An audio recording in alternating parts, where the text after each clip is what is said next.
El capítulo 12 de Apocalipsis cubre 2000 años de historia. 2000 años de historia se encuentran en en este capítulo, en estos 17 versículos, y nos habla y nos retrata desde el inicio de Israel, a partir del nacimiento de Cristo, hasta la persecución final, que vamos a ver tal vez en la próxima entrevista, porque vamos a dividir este capítulo en dos partes.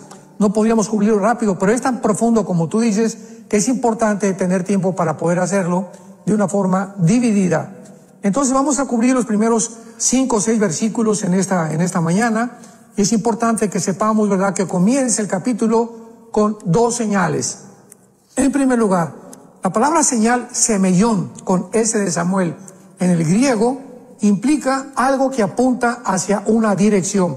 Si yo voy manejando y veo una señal, una flecha que indica esto, implica que la dirección va de atrás hacia adelante, no en sentido contrario, me está apuntando la dirección.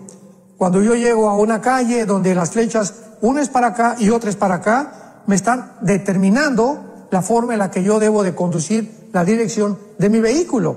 Entonces, cuando la Biblia habla de señales, por ejemplo, los milagros de Cristo en el capítulo 2 de Juan, las bodas de Canaán, fue la primera señal donde apuntaba la Biblia hacia dónde era Jesucristo, hacia dónde iba a dirigir Jesucristo y quién era la persona de Jesucristo con sus milagros maravillosos que hizo.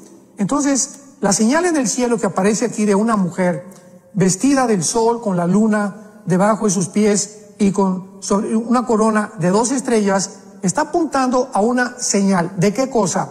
En primer lugar, esta señal de esta mujer está en el cielo, no está en la tierra. ¿Por qué? Porque cuando dice la Biblia que la señal estaba en el cielo, nos habla que comienza Dios a correr la cortina, que lo significa la palabra Apocalipsis, para poder mostrarnos que toda la guerra que se está llevando a cabo aquí abajo en el planeta Tierra tiene sus repercusiones en el cielo e igualmente del cielo hacia la tierra. Entonces vemos que la mujer está en el cielo. ¿Quién es la mujer? Pues claramente que es Israel. No es la Virgen María, como se ha tratado durante muchas veces de una forma completamente equivocada. Lo vamos a demostrar por qué. Y vemos nosotros que tenemos que recurrir ahora al principio de la Biblia, al capítulo 37 del Génesis, para ver exactamente que esta visión de esta mujer, de este sol, de esta luna y las estrellas, es la misma que tuvo José cuando él le comentó este sueño a sus hermanos. Dice Génesis 37, versículo 9. La Biblia no es de interpretación privada y vamos a ver que la misma Biblia nos interpreta quién es esta mujer y qué simboliza lo que está a continuación. Dice Génesis 37, versículo 9. Soñó aún otro sueño y lo contó a sus hermanos, hablando de José, diciendo, he aquí que he soñado otro sueño, y he aquí que el sol, la luna y 11 estrellas se inclinaban hacia mí. Vemos que es exactamente la visión que tuvo Juan en el capítulo 12 del Apocalipsis. Y lo contó a su padre y a sus hermanos, y su padre le reprendió y le dijo, ¿qué sueño es este que soñaste? ¿Acaso vendremos yo y tu madre y tus hermanos a postrarnos en tierra ante ti? Y sus hermanos le tenían envidia, mas su padre meditaba en esto. Entonces vemos claramente que esta visión de Apocalipsis capítulo 12 nos revela que el padre, ¿verdad?, o el sol es Jacob, la luna es Israel y las estrellas, los 12 hijos que forman la parte de las 12 tribus de Israel.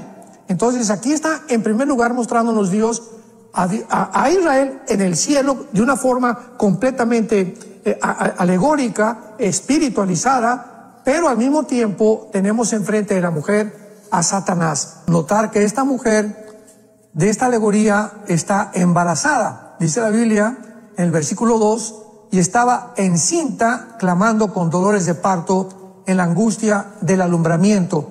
Vemos nosotros claramente no solamente el inicio del antisemitismo, la razón por la cual Israel, que aquí está de una forma descrita muy claramente, es el objeto de hace más de 2000 años de la persecución, del desprecio, de las calumnias, de los ataques del mundo en contra de esta nación y de también el grupo étnico de Israel. ¿Por qué?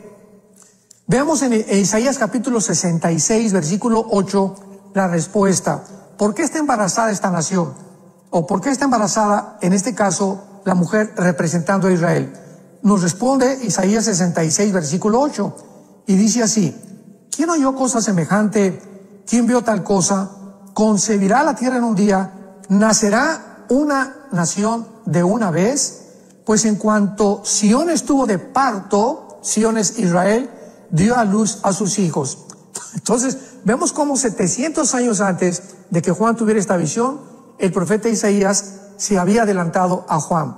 Juan venía a completar el cuadro, la pintura que había comenzado a pintar los profetas del Antiguo Testamento, principalmente Daniel, y el Apocalipsis es los pincelados finales, o las pinceladas finales del apóstol Juan. Entonces, aquí nos muestra claramente que es de Israel de donde nació el Mesías. Esta mujer representa a Israel, estaba embarazada. ¿Quién va a nacer? Va a nacer el Mesías. Y lo podemos ver en diferentes versículos de la palabra de Dios. Por ejemplo, dice en Juan 4:22, Cristo, la salvación es de los judíos. En Isaías capítulo 54 encontramos también otro versículo muy claramente que nos muestra de dónde viene precisamente la salvación de Dios, de Israel. Así que en Miqueas dice la Biblia: Belén Éfrata, para ser la más pequeña de las aldeas de Judá, de ti vendrá el que será el Señor en Israel. Entonces vemos cómo toda la Biblia, juntamos las piezas de rompecabezas y podemos armar un cuadro un poco más claro para que podamos entender, porque lo que se necesita aquí es entendimiento, y el entendimiento nos da la misma palabra de Dios.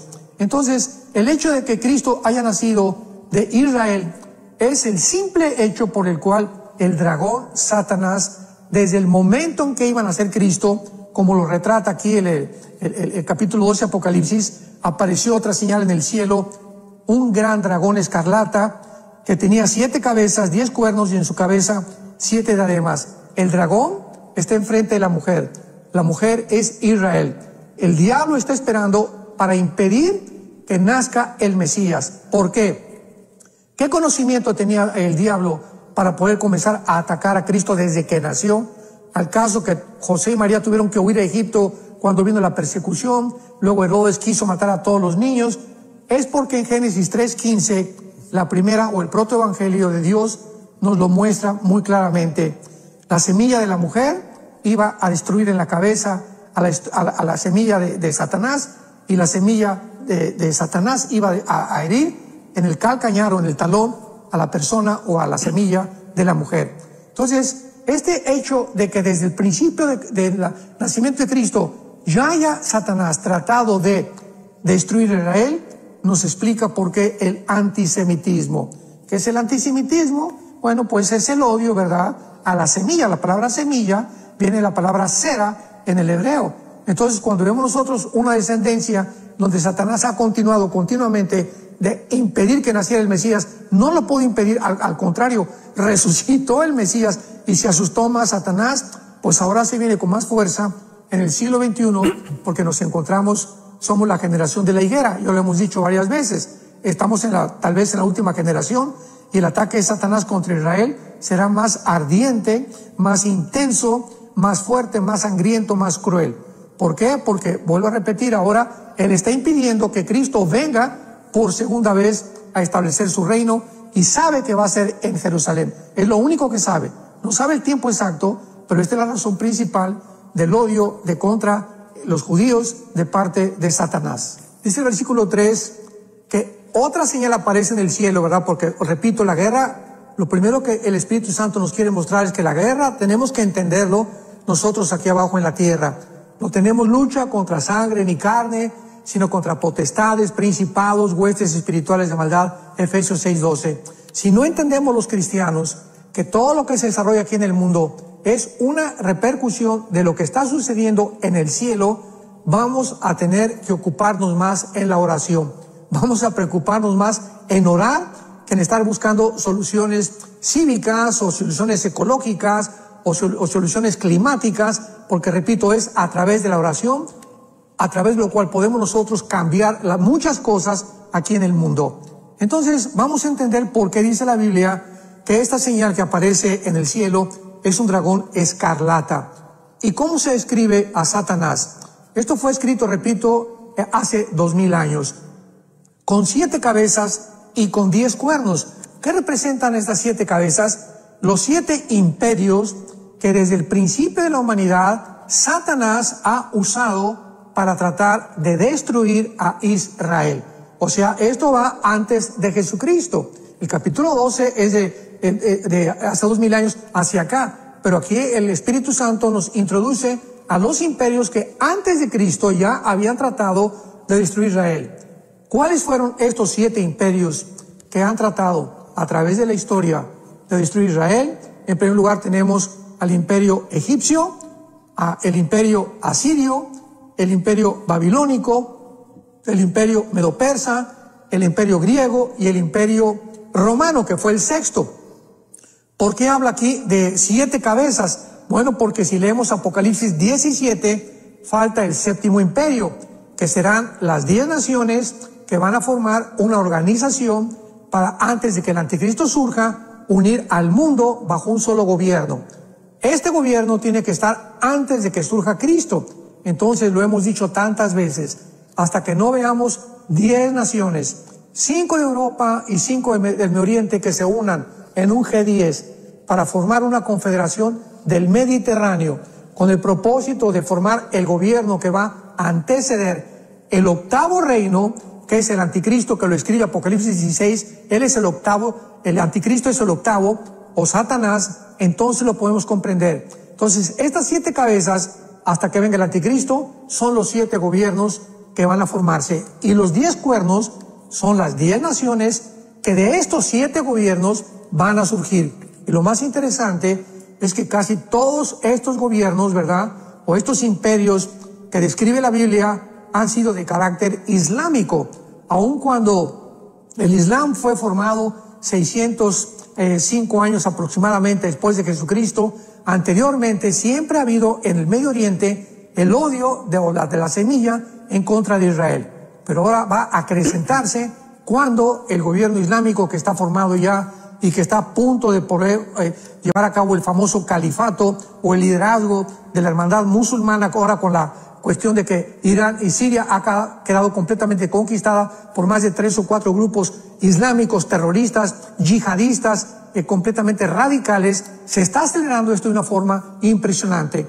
Esta es la razón entonces por la que Satanás ha gobernado 7 imperios y gobernará las 10 naciones finales que van a perseguir a Jesucristo y a su pueblo. Cuando menciona el versículo 3 que tenía 7 cabezas y 10 cuernos, observamos que dice la Biblia, y en su cabeza 7 diademas, o sea, están coronados.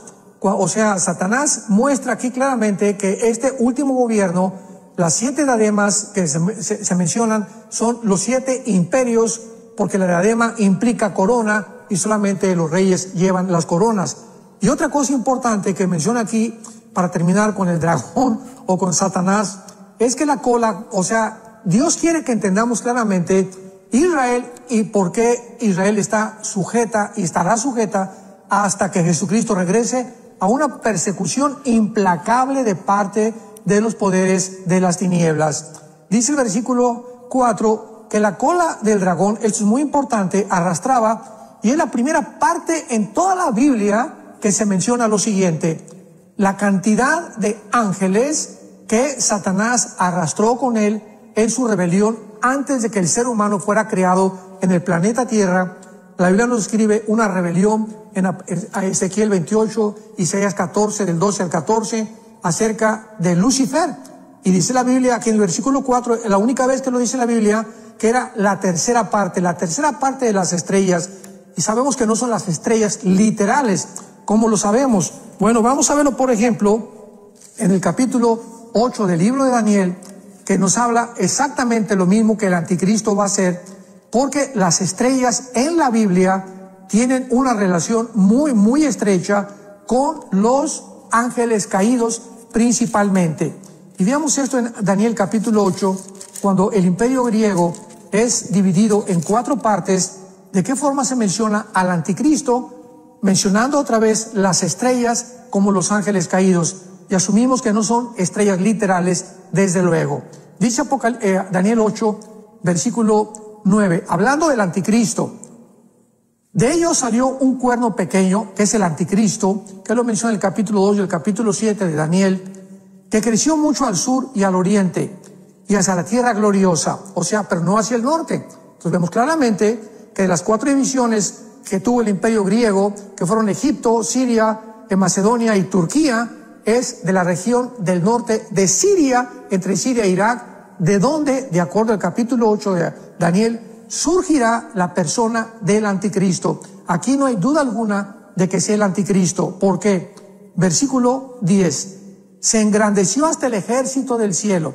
Esto no puede ser Antíoco Epífanes, porque esto es una figura también de Antíoco antes del anticristo, que es un protagonista que precede al anticristo, pero es una profecía doble, como se puede clasificar escatológicamente.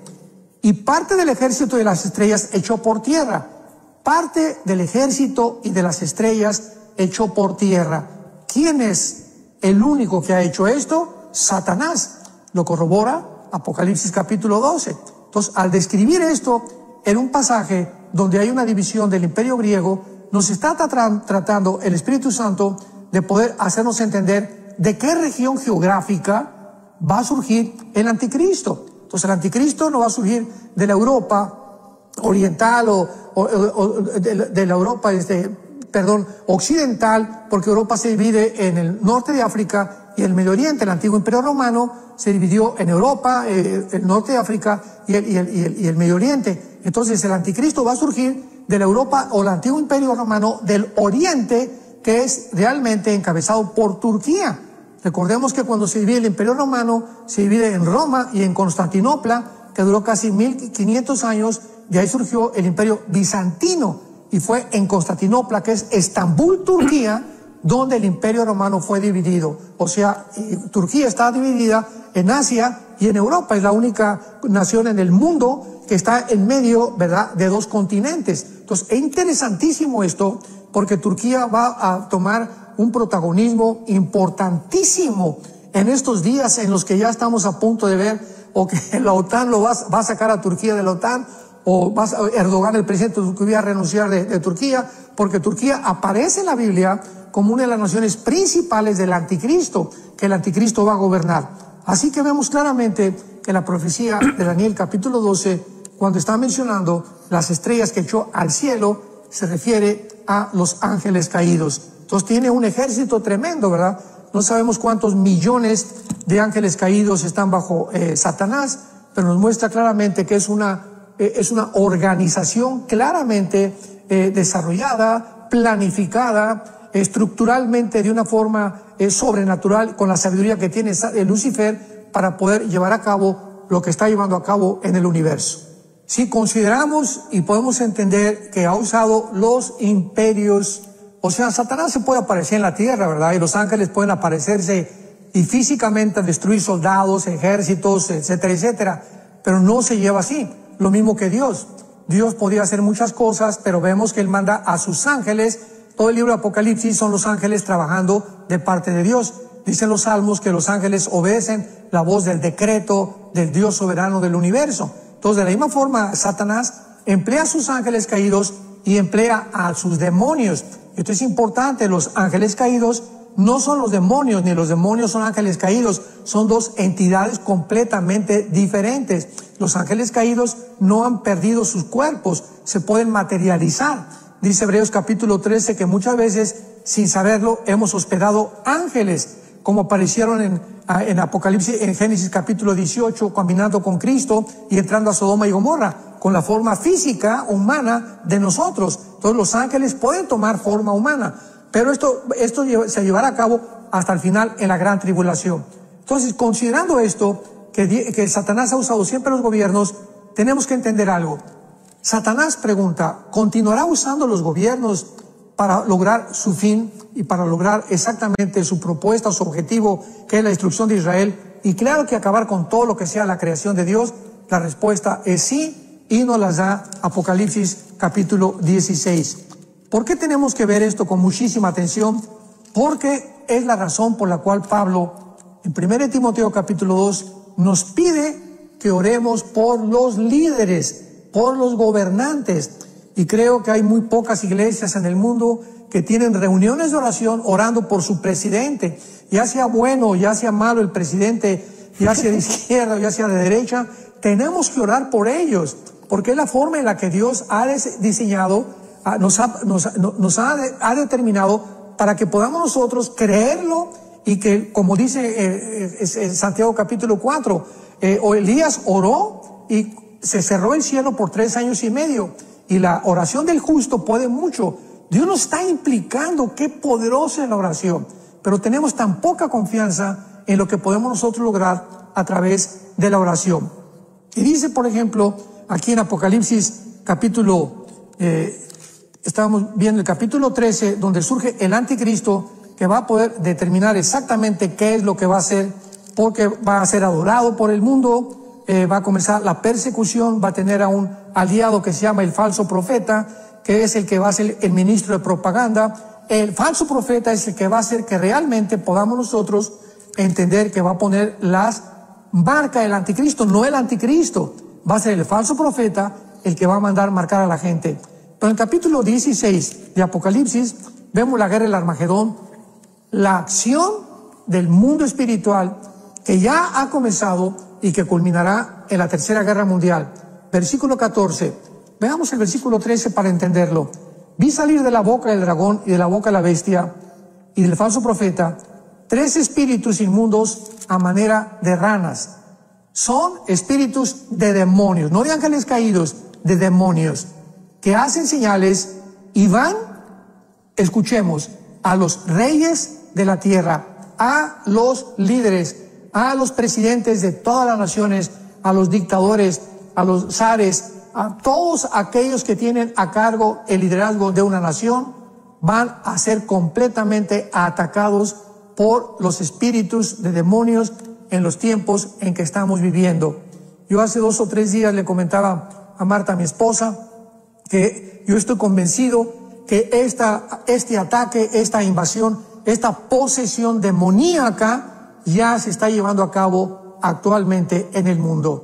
¿Cómo podemos nosotros deducirlo? Simplemente, cuando tú escuchas ya los discursos de algunos líderes, me reservo el nombre, de muchas naciones, la forma como se expresan, la forma como se conducen, sus ideas son completamente locas ya. Y es una psicopatía impresionante que dices, ¿cómo puede este hombre estar gobernando esta nación? Pero es un loco, ¿verdad? Pero es que estamos en manos de locos. Y esta locura, ¿quién la está produciendo? Los demonios, sin que ellos lo sepan. Y nosotros, al saberlo, ¿qué nos queda? Orar por ellos. Tenemos que entender eso. Tenemos que ser hombres, mujeres de oración, que tener reuniones de oración cada vez más y más amplias en nuestras iglesias, convocar a los cristianos antes de cada prédica, que los pastores podamos dar una oración por nuestro líder, por nuestro gobernante, repito, sea el que sea, para que pueda Dios actuar. Qué importante es ahora que vemos aquí en Apocalipsis 12, que en el versículo exactamente donde se describe el nacimiento del Mesías, versículo 5, dio luz a un hijo varón, porque el Mesías tenía que ser con la cromosoma XY, que es la que determina el género del varón. Las cromosomas XX determinan el género de la mujer. Entonces, el Mesías tenía que ser varón, forzosamente. Y dice así, regirá con vara de hierro a todas las naciones, y su hijo fue arrebatado por Dios y a su trono. En el versículo 5 encontramos 2000 años en un solo versículo de diferencia, desde que nace Jesucristo y después cuando es arrebatado para Dios y su trono. En un versículo hay 2000 años de división y de diferencia entre una sentencia y la otra sentencia, entre una oración y la otra oración. Ahora, cuando entendemos esto, entendemos el nacimiento de Cristo, que dice la Biblia en Lucas capítulo 1, que la Virgen María estaba embarazada. Ella tenía miedo del embarazo porque pues la iban a acusar de adulterio. José y ella estaban desposados, no estaban todavía en una unión legal, civil, ante las autoridades de Israel. Y entonces el ángel se le aparece a María Lucas 1:31 y le dice: María, no temas, porque has hallado gracia delante de Dios. Ahora vas a concebir y darás a un hijo y llamarás su nombre Jesús. Es el ángel el que le pone el nombre a Jesucristo. No fue José ni María. Le pondrás Yeshua, que se traduce Jesús en el latín, ¿verdad? O Yesui, que significa el Salvador. Será grande, llamado Hijo del Altísimo. El Señor Dios le dará el trono de David y su padre, lo que Apocalipsis 12 corrobora Juan claramente, y fue arrebatado para el trono de su padre, y reinará sobre la casa de Jacob, y esto es claro que su reino no tendrá fin. Otra vez el ángel le dice: van a nacer, y te describo qué va a ser cuando nazca y qué va a ser cuando termine. Describe otra vez todo el reinado de los 2000 años de iglesia, y aparte el milenio o el reino mesiánico que le corresponde a Jesucristo reinar junto con el rey David, porque David estará junto con Cristo en Jerusalén, y Ezequiel capítulo 37 reinando. Entonces es maravilloso que podamos entender nosotros en 5 versículos el nacimiento de Israel. ¿Por qué el antisemitismo? ¿Por qué el odio de Satanás en contra de Israel? ¿Qué es lo que ha hecho Satanás durante todos estos tiempos, desde el principio de los imperios? ¿De qué forma Satanás opera con una tercera parte de sus ángeles? ¿De qué forma Jesucristo nació? ¿Por qué nació a través de Israel? ¿Por qué es esto? Y esto es importante porque hay otra versión que están circulando de que Cristo fue palestino, ¿verdad? O sea, por el amor de Dios. Y esto lo dijo el Papa Francisco hace poco, que esto es el dominio público, que Jesucristo fue palestino por el amor de Dios. La Biblia dice: la salvación viene por los judíos, ¿dónde fue palestino? La palabra palestino no existe. Tampoco existe ningún estado palestino, ni jamás ha existido un estado palestino. Palestino es la persona que se adjudicó el nombre porque el emperador romano Adriano le puso ese nombre a Israel, tratando de borrar el nombre de Israel. Entonces, cuando llegaron en el 48 los judíos a la tierra de Israel, no eran palestinos, ni había Palestina tampoco. Palestina era el nombre que le cambiaron a Israel. Entonces había árabes, y cuando esos árabes, en el 2005-2007, les dio un permiso de poder pasarse ya a Gaza para que pudieran vivir en paz, y no quisieron, se adjudicaron el nombre de palestino, porque la palabra realmente es filisteos. Los que ocuparon en la zona geográfica de la Gaza actualmente fueron los filisteos, pero no hay tal cosa como palestino. Cuando una persona dice palestino, por el amor de Dios, eso no existe. Esto es algo completamente inventado. Así que son árabes palestinos, pero no existe la palabra palestino. Esto es importante también porque cuando conocemos la Biblia la podemos defender.